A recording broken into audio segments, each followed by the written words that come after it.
শাস্ত্রমতে দ্বাদশ জ্যোতির্লিঙ্গের এক জ্যোতির্লিঙ্গের বৈদ্যনাথ ধাম দর্শন থেকে শুরু করে রাবণকুণ্ড ও বিভিন্ন আধ্যাত্মিক মন্দিরের আবাসস্থল ত্রিকুট পাহাড় দর্শন ও তপোবন পাহাড়ের শীর্ষে স্বয়ং হনুমানজির অবস্থান চাক্ষুষ করতে ও ট্রেকিংয়ের রোমাঞ্চকর অভিজ্ঞতার স্বাদ পেতে এক রাত দুদিনের জন্য আমি অনির্বাণ এসে হাজির হয়েছিলাম ভারতের ঝাড়খণ্ড রাজ্যে অবস্থিত দেবতাদের ঘর দেওঘরে।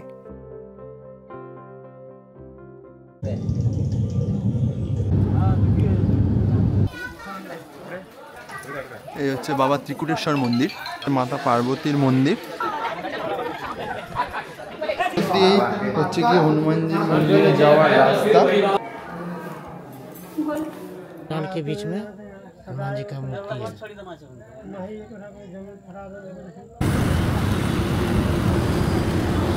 গুড মর্নিং সকলকে, আরও একটা নতুন জার্নি শুরু হচ্ছে। এখন সময় ঘড়ি বলছে সকাল 7:10। আমরা বালিহাট থেকে রওনা দিয়ে দিয়েছি নেতাজি সুভাষচন্দ্র বসু আন্তর্জাতিক বিমানবন্দরের উদ্দেশ্যে। আবহাওয়ার পূর্বাভাস ছিল যে বৃষ্টি হবে।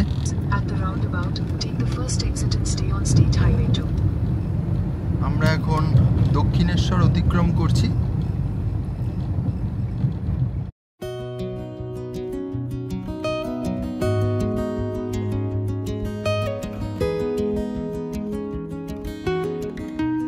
অবশেষে আমরা এসে পৌঁছেছি নেতাজি সুভাষচন্দ্র বসু আন্তর্জাতিক বিমানবন্দরে। আমরা এখন ব্রেকফাস্ট করে নেব। আমাদের ফ্লাইট হচ্ছে গিয়ে দুপুর 2:30-টে, যেটা কিনা নেতাজি সুভাষচন্দ্র বসু আন্তর্জাতিক বিমানবন্দর থেকে ছেড়ে সরাসরি পৌঁছে যাবে দেওঘর এয়ারপোর্টে। ব্রেকফাস্টে এটাই পরোটার সাথে ঘুগনি, দারুণ লাগছে কিন্তু। আমরা খাবার কিনে নিয়ে এসেছিলাম, এবারে ওখানে আমাদের খাওয়ার সুযোগ হয়নি বলে আমরা এখন এয়ারপোর্টের ওয়েটিং হলে ব্রেকফাস্ট করে নিচ্ছি। আমাদের কিন্তু বোর্ডে দিয়ে দিয়েছে দেওঘরের ফ্লাইট 105 নম্বর গেটে 6C7383।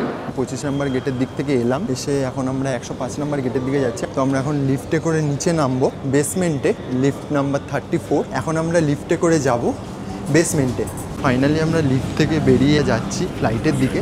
এই হচ্ছে 105 নম্বর গেট। দেওঘরের বোর্ডিং হচ্ছে আমাদের। এই বাস চলে এসছে ইন্ডিগো এয়ারলাইন্সের, এখন আমরা বাসে উঠবো। আমাদের ইন্ডিগোর বাস ছেড়ে দিয়েছে, এখন আমাদের ফ্লাইটের কাছে নিয়ে যাচ্ছে। এবারে দেওঘরের জার্নি সাডেন প্ল্যান করেই বেরিয়ে পড়েছিলাম, বিশেষত আমার মা এবং মাসির জন্য, কারণ তারা কোনোদিনও ফ্লাইটে চাপেনি। তাদেরকে ফ্লাইটে চড়ানোর জন্যই এই শর্ট ট্রিপ। এবারে দেওঘর জার্নিতে মাথাপিছু আমাদের ফ্লাইট ভাড়া লেগেছিল 1400 টাকা করে, আর আমি আমার ফ্লাইটের টিকিট বুক করেছিলাম ইক্সিগো অ্যাপ থেকে।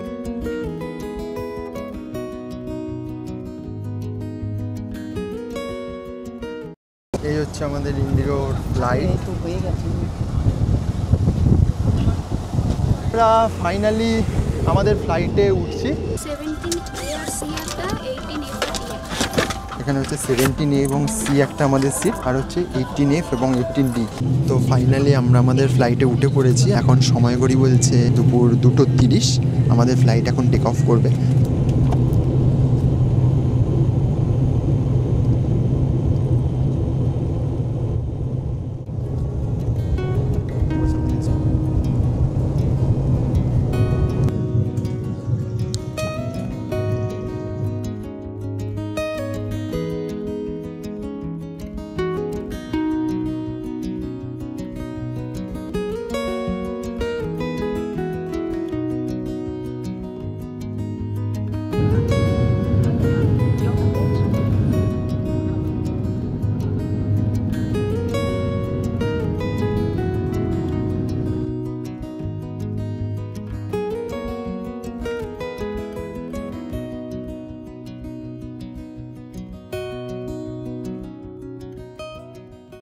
আপনারা দেখতেই পাচ্ছেন আমরা পৌঁছে গেছি দেওঘর এয়ারপোর্টে। আর এখানে যে পরিমাণে বৃষ্টি হচ্ছে এবং হাওয়া চালাচ্ছে, মানে ছাতা রাখা যাচ্ছে না, এত পরিমাণে ঝোড়ো হাওয়া এবং বৃষ্টি হচ্ছে। তো বৃষ্টির পরিমাণ বেশি ছিল, এখন অনেকটাই কমেছে। ইন্ডিগোর ফ্লাইট একদম সঠিক সময়ে এসে পৌঁছেছে দেওঘর এয়ারপোর্টে। দেখতে পাচ্ছেন ওয়েদার, প্রচণ্ড বৃষ্টি হচ্ছে, যে কারণে আমাদেরকে একটা করে ছাতা প্রোভাইড করা হয়েছে। ফাইনালি আমরা এসে পৌঁছে গেছি দেওঘর এয়ারপোর্টে। সময় ঘড়ি বলছে 3:35। এখন আমরা বেরোবো এয়ারপোর্ট থেকে। আমরা কিন্তু এয়ারপোর্ট থেকে এক্সিট করলাম পৌঁছাবো হোটেলে, অর্থাৎ আমাদের হোটেল রয়েছে টাওয়ার চকে। এয়ারপোর্টের বাইরে বেরোতেই দেখি শেয়ার গাড়ি থেকে প্রাইভেট গাড়ির ড্রাইভাররা ডাকাডাকি শুরু করেছে। যথারীতি আমরাও একটা গাড়ি বুক করে রওনা দিলাম আমাদের গন্তব্যের উদ্দেশ্যে।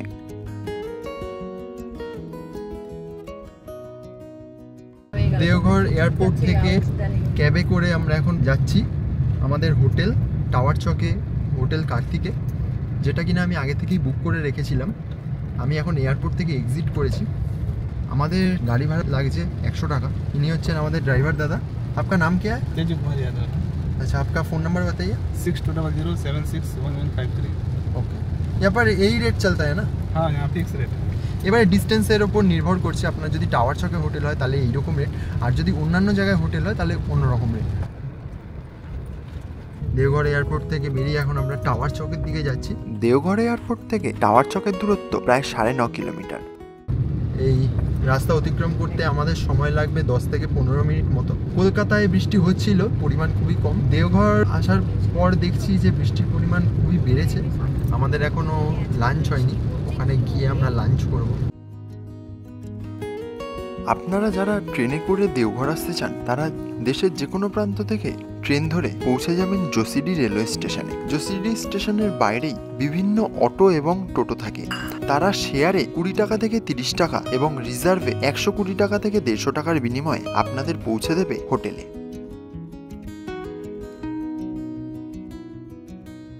আমরা ফাইনালি পৌঁছে গেছি দেওঘরের টাওয়ার চকে, আমাদের হোটেলের সামনে, হোটেল কার্তিকে। এখন আমরা হোটেলে প্রবেশ করব। হচ্ছে আমাদের হোটেল, হোটেল কার্তিক।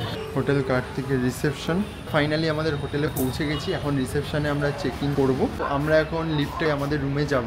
এই হচ্ছে হোটেলের লিফট, রুম নাম্বার 405। এই রুমেই আমরা থাকবো। এই হচ্ছে আমাদের রুম, মানে দুটো বেড রয়েছে। ইন্টেরিয়ার ডেকোরেশন খুব সুন্দর, টিভি রয়েছে।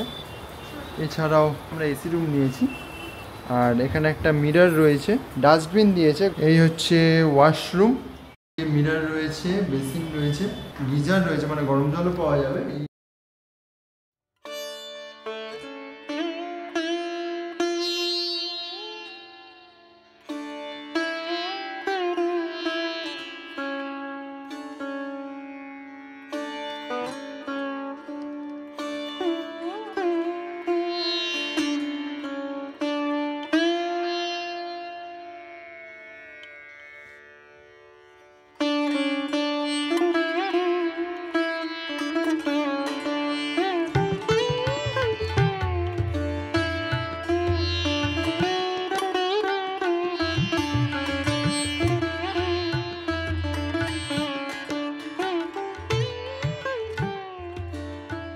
চারটে 45 নাগাদ লাঞ্চ করতে বেরিয়ে ফলের দোকান থেকে শুরু করে বিভিন্ন দোকান বসছে। আপনারা এখান থেকে চাইলে বাজারও করতে পারেন, খুব পপুলার এরিয়া এটা। লাঞ্চ করার জন্য আমরা চলে এসেছিলাম আমাদের হোটেলের ঠিক পাশেই হোটেল মধুবনে। মায়েরা খাচ্ছে থালি, আর আমি অর্ডার করেছিলাম বাটার তন্দুরি রুটি আর মিক্স ভেজ, তার সাথে হচ্ছে দই। খাবারের কোয়ালিটি কেমন? খাওয়া দাওয়ার পর্ব সেরে হোটেলে ফিরে রুমের জানলা খুলে দেখে নিয়েছিলাম এখানকার ব্যস্ততম এলাকা টাওয়ার চক, যেখান থেকে দ্বাদশ জ্যোতির্লিঙ্গের এক জ্যোতির্লিঙ্গ অর্থাৎ বৈদ্যনাথ ধাম যেতে সময় লাগে 5 থেকে 8 মিনিট মতো। ঘড়িতে সময় তখন রাত 10টা, আর আমরা বেরিয়ে পড়েছিলাম ডিনার করার জন্য। দুপুরে ঠিক যেখানে আমরা লাঞ্চ করেছিলাম, রাতের ডিনারও ঠিক সেখানেই করতে চলে এসেছি, অর্থাৎ হোটেল মধুবনে। ডিনারে আমি অর্ডার করেছিলাম বাটা তন্দুরি রুটি এবং পনির বাটার মশলা, যার দাম নিয়েছিল 240 টাকা। টায়ার্ড থাকার কারণে লাঞ্চ করার পরে হোটেলে এসে আমি ঘুমিয়ে পড়েছিলাম। তারপরে আজকে আর কোথাও বেরোনো হয়নি। হোটেল মধুবন থেকে রাতে ডিনার করে এখন হোটেলে এসে পৌঁছেছি। ঘড়িতে বাজে রাত 11টা 20। তো আজকের মতো শুভরাত্রি, দেখা হবে আগামীকাল সকালে।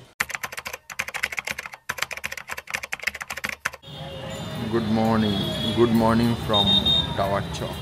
সুপ্রভাত। সময় ঘড়ি বলছে সকাল 9:30। দুপুর 12টায় চেক আউট রয়েছে হোটেল থেকে। চেক আউট করে আমরা এখানে দেওঘরের সাইট সিন করবো। আমাদের অটো ঠিক করা রয়েছে, যার ডিটেলস অটো আসার পরে অটো দাদার নাম এবং ফোন নাম্বার ভিডিওর মধ্যেই দিয়ে দেবো।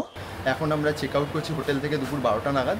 আমরা হোটেল কার্তিকের অ্যাড্রেস, ওখানকার যিনি ম্যানেজার বা মালিক রয়েছেন ওনার নাম, সব ডিটেলস জেনে নেব। मेरा नाम सीपी यादव है। इस होटल का नाम होटल कार्तिक टावर चौक है। कॉन्टैक्ट नंबर 8235310311 है। होटल का एड्रेस है टावर चौक। यहाँ आने के लिए जसीडी रेलवे स्टेशन से कार है, ऑटो है, इससे आ सकता है। 24 आवर्स सर्विस अवेलेबल रहती है। ये डबल बेड AC 1700 आएगा, non AC 1200, 3 bed AC 2000, non AC 1500, 4 bed AC 2600 और नॉन AC 2000। कुछ रूम सिंगल्स हैं जो 350 का और 600 का भी है। তো আপনারা পুরো ডিটেলসে জেনে নিলেন। এবারে আমরা রওনা দেবো। ফাইনালি আমরা এখন যাচ্ছি আমাদের দেওঘরের সাইট সিনের জন্য। ভাই আপনার নাম बताइए। जयराम यादव। आपका फ़ोन नंबर? 9661 हाँ 963613। আমরা রওনা দিয়ে দিই সাইট সিনের উদ্দেশ্যে। এখানে কিন্তু বৃষ্টি পড়ছে এখন, ওয়েদার মেঘলা। ঝিরিঝিরি বৃষ্টি এবং মেঘলা আবহাওয়াকে সঙ্গী করে এখন আমরা এগিয়ে চলেছি আজকে আমাদের প্রথম গন্তব্য বাবাধাম অর্থাৎ বৈদ্যনাথ ধামের উদ্দেশ্যে। টাওয়ার চক থেকে বৈদ্যনাথ ধামের দূরত্ব প্রায় 1 কিলোমিটার, যা গাড়িতে যেতে সময় লাগে 5 মিনিট এবং পায়ে হেঁটে সময় লাগে 10 থেকে 12 মিনিট। এই রাস্তাটা চলে গেছে বাবাধামের দিকে। सुबह आप लोग नहीं गए थे ना? এখন আমরা যাচ্ছি বাবাধামের দিকে, অর্থাৎ বাবা বৈদ্যনাথ মন্দিরের দিকে। মন্দির দর্শন করে চলে আসবো। আমরা এই রাস্তা দিয়ে বেরোলাম, এই রাস্তাটা সোজা চলে যাচ্ছে মন্দিরের দিকে।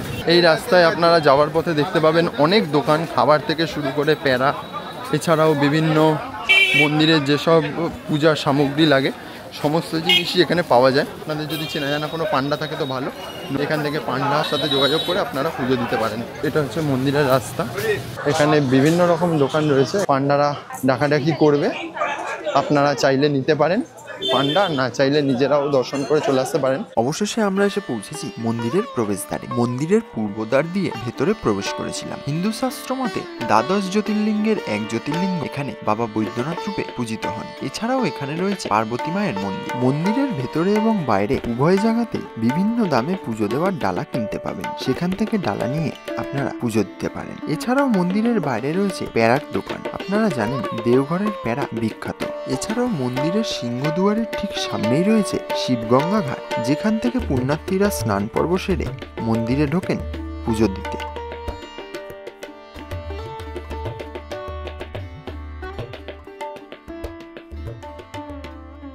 বৈদ্যনাথ মন্দির দর্শন করার পর এখন আমরা যাচ্ছি আমাদের পরবর্তী গন্তব্য ত্রিকুট পাহাড়।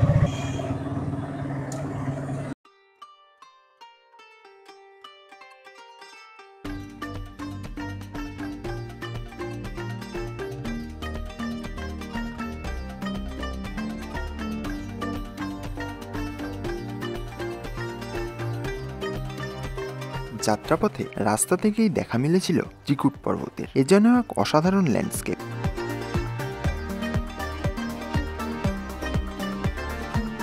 দেওঘরের টাওয়ার চক থেকে ত্রিকুট পর্বতের দূরত্ব প্রায় 17 কিলোমিটার, যা গাড়িতে আসতে সময় লাগে 35 থেকে 40 মিনিট।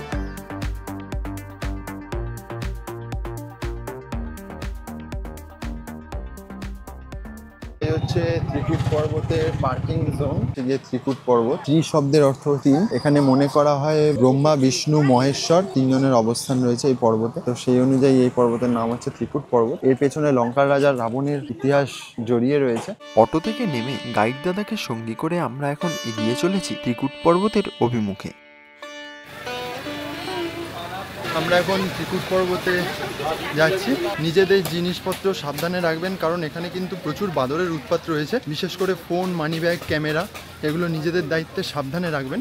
আর এখানে গাইডও অ্যাভেলেবেল আছে, আপনাকে পুরো ত্রিকুট পর্বত ঘুরিয়ে দেবে। ये प्लास्टिक वगैरह होंगे जो रावण पश्चिम में आए थे प्रथम बार यहीं पर स्नान करके जो मंदिर दर्शन में जा रहे हैं वहीं बैठ के रावण ने 12 साल तपस्या किए थे। उनका स्नान कुंड है जो रावण कुंड के नाम से जाने जाते हैं। उसके बाद बंदर का स्विमिंग पूल हो गया जो बंदर लोग गर्मी के टाइम में स्नान करते हैं।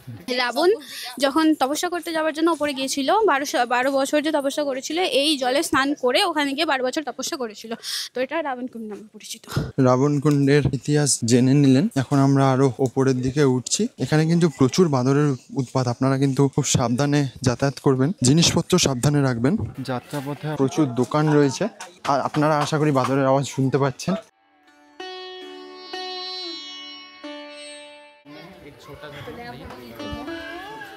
ये वो झरना है जो पहाड़ से पानी आते है जड़ी बूटी वाला, जो 12 महीना 365 दिन पानी चलती रहती है। ये पानी पीने से पेट में गैस गैस्ट्रिक, घुटने में दर्द, उसके लिए उपयोगी है पानी पी से। আর এখন আপনারা দেখতে পাচ্ছেন ত্রিকুট পর্বতে অবস্থিত এখানকার ত্রিকুটেশ্বর মন্দির।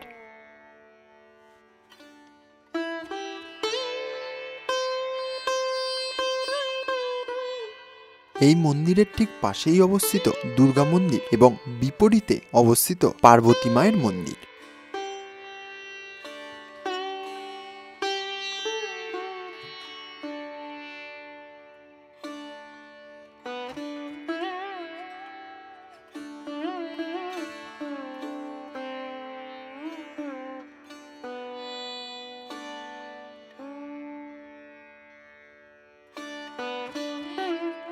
আর এই পার্বতী মাতার মন্দিরের পাশেই রয়েছে শ্রী গণেশজির মন্দির।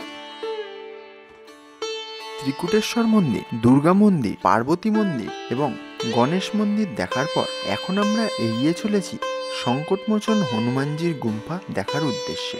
ये है हनुमान चोटी, ठीक है। और संकट देखिए, संकट मोचन महादेव हनुमान जी गुफा है जहाँ हमारे विश्राम किए थे जब सीता में खोज में आए थे ना। पंचवटी जंगल এটা হচ্ছে সংকটমোচন হনুমানজির গুম্ফা, দেখতে পাচ্ছেন কত বাঁদর বসে রয়েছে। सीता मैया जब वनवास गए थे, पंचवटी जंगल में रह रहे थे, तो वहाँ से रावण उनको हरण करके लंका लेके गए। तो उनके खोज में हनुमान जी 4 दिशा खोज में निकले थे। एक दिशा हनुमान जी का त्रिकुंड पाया गया था, जो स्थान देख रहे हैं यहीं पर हनुमान जी की रात्रि विश्राम किए थे। उनके बाद हनुमान जी का प्रतिमा बिठा के रामनवमी में पूजा पाठ करते हैं, ठीक है। इसी कारण यहाँ पे हनुमान जी का ये इतना ये है। यहाँ पे दिन में आइएगा, रात में आइएगा तो 10 से 15 मिनट इस जगह पे एनी टाइम पाइएगा। বসে আছে চারদিকে সংকটমোচন হনুমান মন্দির। পর এখন আমরা যাচ্ছি গিয়ে নৌকা পাথর দেখার জন্য।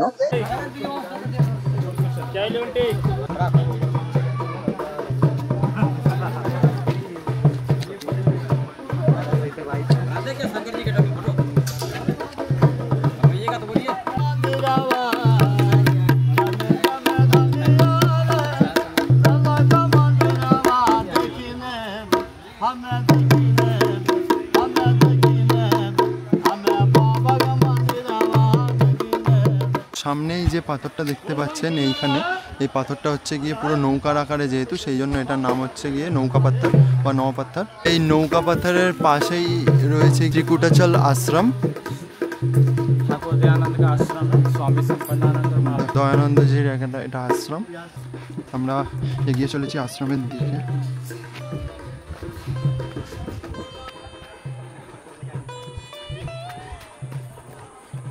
অনেকটা পথ অতিক্রম করে ত্রিকুটনাথ আশ্রমে চলে এসেছি। ত্রিকুটাচল আশ্রম ত্রিকুট পাহাড়ের উপরে অবস্থিত।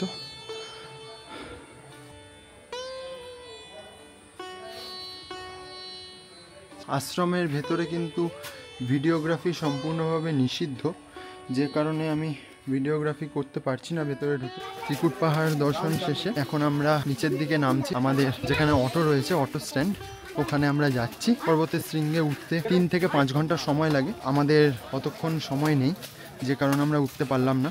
আর ত্রিকুট পর্বতের শৃঙ্গে রোপওয়ে রাইডও হয়ে থাকে বলা ভুল, হতো। সেটা 2023 সালে এপ্রিলে অ্যাক্সিডেন্ট হওয়ার পরে রোপওয়ে রাইড কিন্তু বন্ধ হয়ে গেছে। সেই অ্যাক্সিডেন্টে মানুষজন নিহত হয়েছিলেন। বিভিন্ন ধরনের জড়িবুটি পাওয়া যাচ্ছে। আমরা কিন্তু এখন এগিয়ে চলেছি আমাদের অটোর দিকে, আমাদের অটোর পার্কিংয়ে। সেখান থেকে আমরা অটো ধরে যাব আমাদের পরবর্তী গন্তব্য। কত গাছ, পুরো সবুজে সবুজ, দারুণ জায়গা। আপনারা যদি ত্রিকুট পর্বত আসেন, ত্রিকুট পাহাড়ে যদি আসেন, তাহলে এখানে কিন্তু মোবাইল, মানি ব্যাগ, এছাড়াও যদি সাথে ক্যামেরা আনেন, সবকিছু কিন্তু সাবধানে রাখবেন, কারণ বাঁদরেরা ওত পেতে বসে থাকে কেড়ে নেওয়ার জন্য। মোবাইল, ক্যামেরা এগুলোকে ওরা খাবার ভেবে কেড়ে নিতে চায়। আর যদি গাইড নেন, গাইড কিন্তু আপনাদেরকে সাহায্য করবে, তবে গাইড যে চার্জ বলবে অবশ্যই আপনারা বার্গেন করবেন। আমরা যেমন গেছিলাম, আমাদের গাইড চার্জ লেগেছে 200 টাকা। ত্রিকুট পর্বত দেখার পর এখন আমরা রওনা দিয়েছি আজকে আমাদের পরবর্তী গন্তব্য তপবনের উদ্দেশ্যে।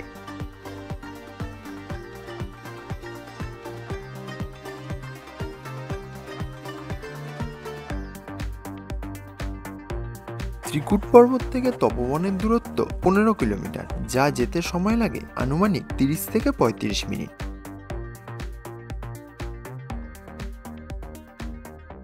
আমরা এখন তপবনের গাড়ি পার্কিং সেখানটা রয়েছি। ত্রিকুট পাহাড় থেকে 15 কিলোমিটার জার্নি শেষ করে আমরা অবশেষে এসে পৌঁছালাম তপবনে। তপবনের পাহাড়ের দিকে এগিয়ে চলেছি। ওপরে রয়েছে হনুমানজি মন্দির। মন্দিরে যাওয়ার আশেপাশে সমস্ত দোকান রয়েছে, এখান থেকে চাইলে আপনারা জিনিসপত্র কিনতে পারেন। আচ্ছা, হচ্ছে তপবন মন্দিরে ওঠার সিঁড়ি। বালেশ্বরনাথ শিবজির মন্দির।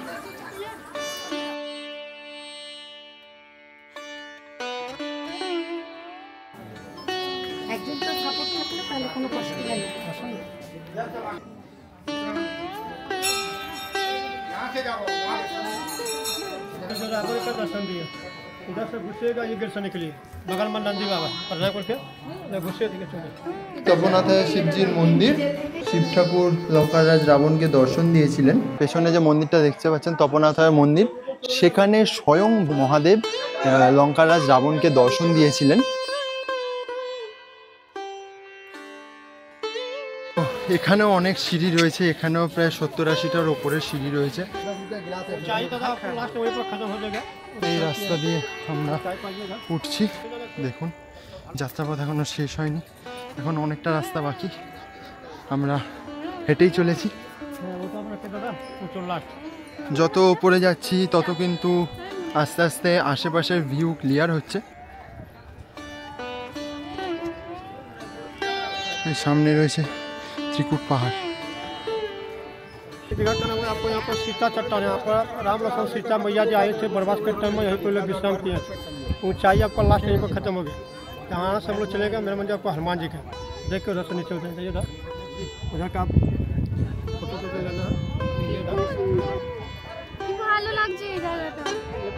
তপবন পাহাড়ের টপ। सामने एयरपोर्ट এখান থেকে 5-6 কিলোমিটার দূরে রয়েছে দেওঘর এয়ারপোর্ট। আর এই হচ্ছে এখানকার ভিউ।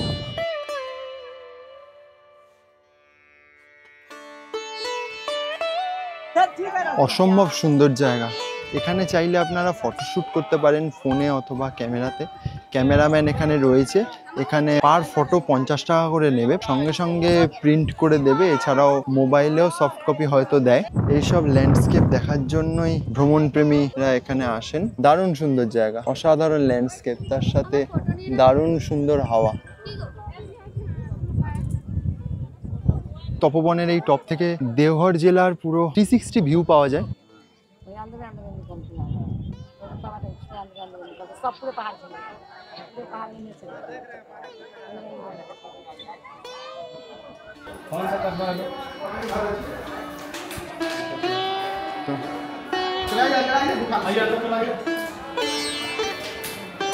देखिए ये होंगे आपको बालानंद ब्रह्मचारी बाबा, जो 44 साल बाबा 2 शेर के साथ तपस्या की।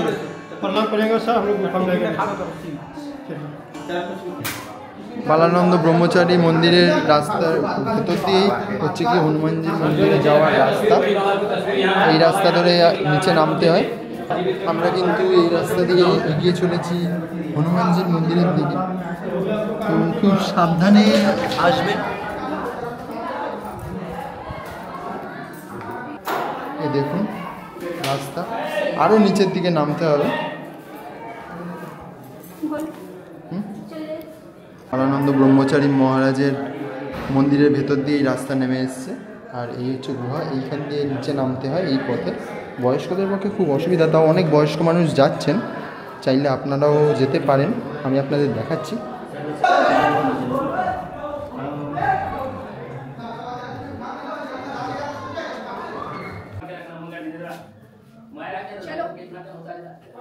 তো যেই রাস্তা দিয়ে আমরা ঢুকেছিলাম, মানে বালানন্দ ব্রহ্মচারী মহারাজের মন্দিরের মধ্যে দিয়ে যে গুহাটা ছিল, ওই গুহার মধ্যে দিয়ে ঢুকে এই রাস্তা দিয়ে বেরোয়। এই যে এই হচ্ছে গুহা, এখান দিয়ে সবাই বেরোচ্ছে, দেখুন এই হচ্ছে পথ। এখন আমরা এই পথ ধরে যাব, এই দুর্গম পথ ধরে আমরা ট্রেকিং করে যাব মন্দিরে, আপনাদেরকে দেখাবো, আপনারা সাথে থাকুন। এই পথ ধরে আমরা ট্রেকিং করে যাচ্ছি ওপরের দিকে।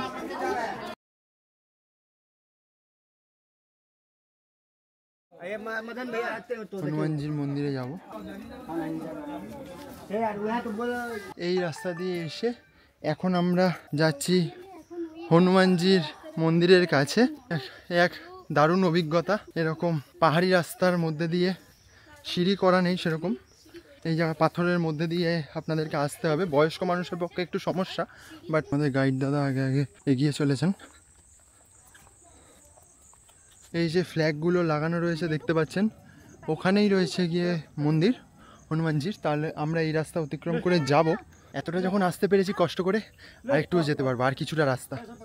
এই পথ ধরে আমরা এসছি, হনুমানকে খাবার খাওয়াচ্ছে। এদিকে দেখা, আরে বাবারে, এই রাস্তা দিয়ে নামা কিন্তু খুবই কঠিন ব্যাপার, অতটাও ইজি না। আপনারা যদি পারেন তবেই আসবেন। অনেকেই কিন্তু এই রাস্তা দিয়ে নামছে, আমরাও কিন্তু নামছি এখন হনুমানজির গুম্ফার দিকে। এই রাস্তা বেশ দুর্গম পথ, এখন আমরা যাচ্ছি হনুমানজির গুম্ফার দিকে। এই দুর্গম রাস্তা ধরে যাচ্ছি হনুমানজির দর্শনে।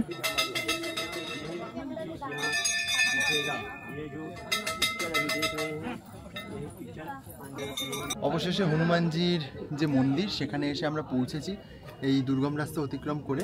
এই যে দেখতে পাচ্ছেন, এটাই হচ্ছে পয়েন্ট, এখানে দেখাবো। এর মধ্যে দিয়ে যেতে হবে, এইখান দিয়ে গিয়ে হনুমানজিকে দর্শন করতে হবে। দুটো পাথরের মাঝখানে উনি বিরাজমান। তো চলুন। देखिए इसी के अंदर हनुमान जी का दर्शन मिलता है, दो चट्टान के बीच में हनुमान जी का मूर्ति है।